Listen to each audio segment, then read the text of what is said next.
So I'm going to kick things off just by setting some context. So over the years, we have gone through many different methodologies, and the way we build products today is fundamentally different from where we were going back just a few decades. But I'm going to go back even further just to give a brief history of how we have developed products.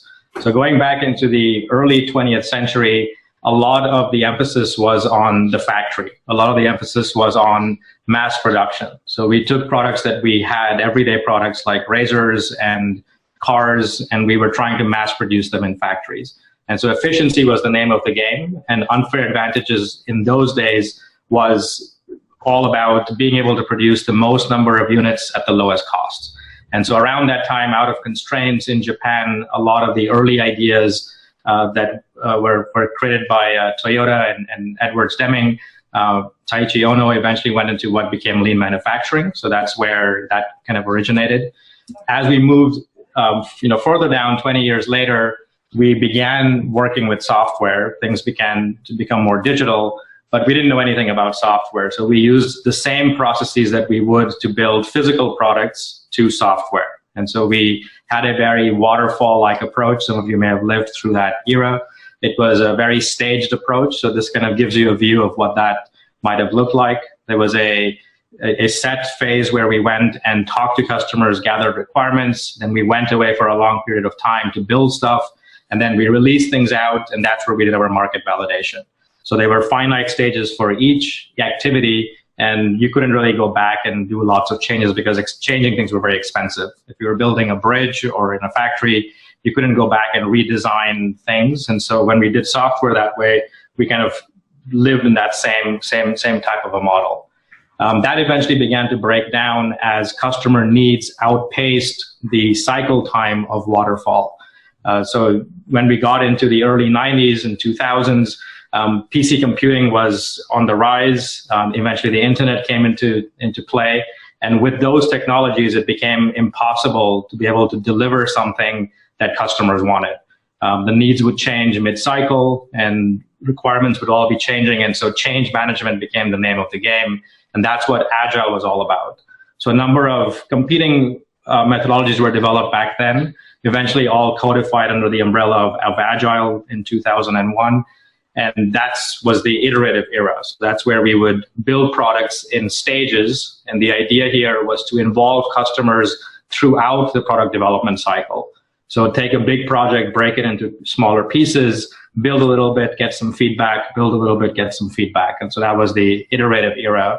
And that worked really well until we entered this new phase that we are in. And that's where this happened. So once we moved away from shrink-wrap software, once we moved away from delivering things in a box to delivering things over services, which is the world we live in today, once we were able to talk to customers anytime, anywhere, on many different channels, the pace of customer needs, pace of customer demand just exploded. And so even Agile could not keep up. And so this is where lots of people began to experience that we have gotten very good at building products, but the products we are building are fundamentally things that nobody wants. They're fundamentally things that don't kind of hit that customer need. And that sparked some of the ideas in customer development and lean, what eventually became the lean startup, kind of around the 2009, 2010 timeframe. And that's kind of continued on till this day. A lot of the ideas from lean startup are still principles that we are trying to figure out, are still principles we are trying to put into practice. And so that's an ongoing thing, and lots of things have evolved and changed over time, but that's where we live today.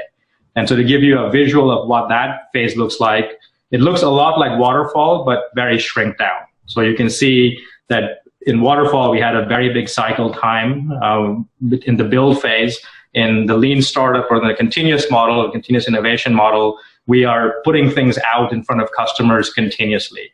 We are gathering requirements, we're building, we're releasing, we're doing market validation, all kind of sometimes in parallel, sometimes all at once. And that's what this new phase is all about, and that's what we're going to talk about today.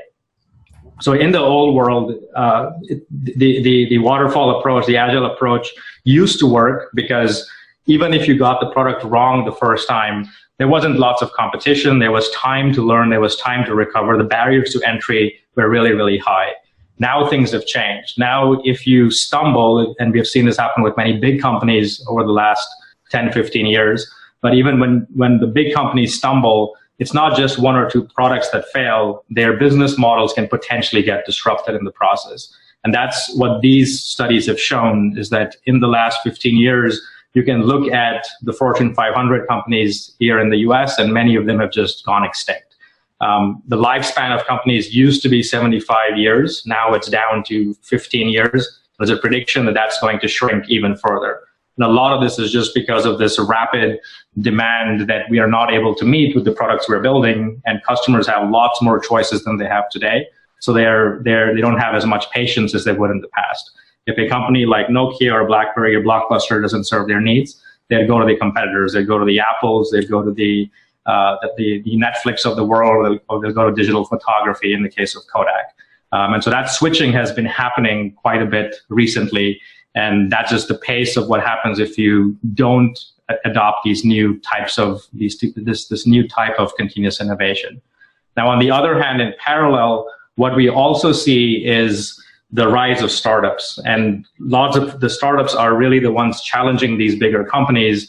And I call this the global entrepreneurial renaissance. Is we are seeing more and more startups in the last 4 or 5 years. I've had the privilege of being able to travel to many different parts of the world, and I've seen lots of entrepreneurs everywhere I've gone. I've seen people that may look different, may speak different languages, but for the first time in a very long time, we all have access to near equal access, I should say, to tools, knowledge. It's cheaper and faster to build products thanks to the internet, cloud computing, all the things you're familiar with. And so people can start a company anywhere these days, and that's been both a blessing for all of us, and a curse, of course, for the bigger companies who, if they don't get their game right, they can get disrupted pretty quickly.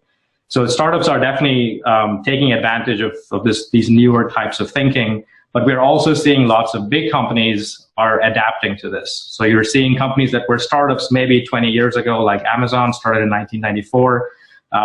They started off with a simple idea of selling books, and now they sell a lot more than books.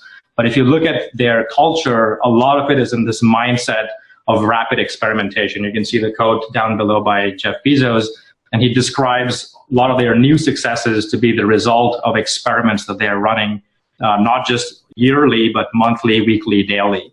While they started out in books and eventually moved into many aspects of e-commerce, they also did the Amazon Web Services. They also have Amazon Prime. Both of those were deemed as bad ideas by lots of very smart people when they were starting out.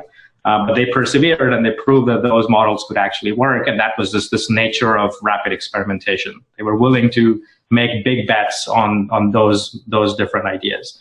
If we go to a different startup story, 10 years later, Facebook was started, in the same realm, doing lots of rapid experimentation. If you look at the code here, today Facebook runs so many experiments. There's not just one version of Facebook running at any given point. There are 10,000. And it's not just these two companies. There are lots of other companies that are also embracing this idea of experimentation and not execution.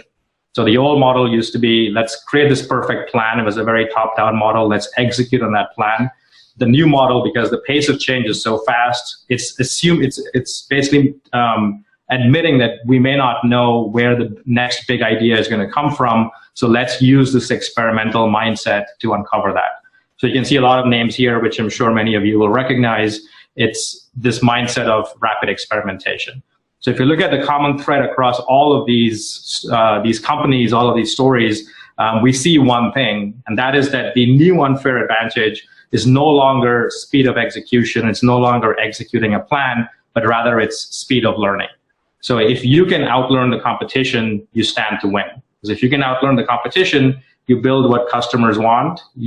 If you can continuously do this, not just one time, but continuously do this with your customers, you stay relevant with them. You disrupt yourself before other people do, and that's kind of the new game that we're in, is if you aren't moving fast, someone else will move faster than you.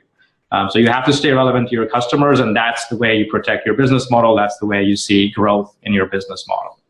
Now, this requires change. Now, a lot of you I know in the room are startups, and so you really have a clean slate, and so you can learn some of these new best practices or these new principles right from the start. But it still requires some change because we have gone through lots of training. Lots of you I know have gone through very good schools, and we are taught to build things a certain way. We are taught to build things around lots of analysis and lots of planning. Unfortunately, in this new world, those things don't always stand up. So one of the things that we strongly believe in is the no business plan approach. And by no business plan, I'm not saying don't do any planning. I make a very clear distinction between business planning and the business plan. What I'm really talking about here is trying to create this perfect model that you're going to execute, trying to create this perfect plan that you're going to then put into place because you're able to see everything in the future, and that's just not possible. So in this new world, when we're moving really, really fast, there's lots of uncertainty. And when there's lots of uncertainty, it's not a static plan that's going to help. Rather, it's more of a dynamic model. So you have to be able to change on the fly. You have to be able to change rather rapidly. So if we look at the tools that are being used in both of these instances, previously we would worship the business plan because that was this big document we would write. Again, that model worked when we could see, when we had time to do a lot of the analysis, when we didn't have as many competitors, when there weren't, people like that were kind of on the back of our heels trying to take over or disrupt our business model. In the new world, all that changes. So in the new world, it's really all about these dynamic business models. Now, this is a playbook that's taken right from the scientific method. If you look at the way science is done, and that was a big inspiration for both the original lean thinking as well as the lean startup, is that if we think in terms of experiments, writing experiments is not the most important thing. All scientists start with a problem they want to solve, and then they dig into models and try to build models that help them predict the future.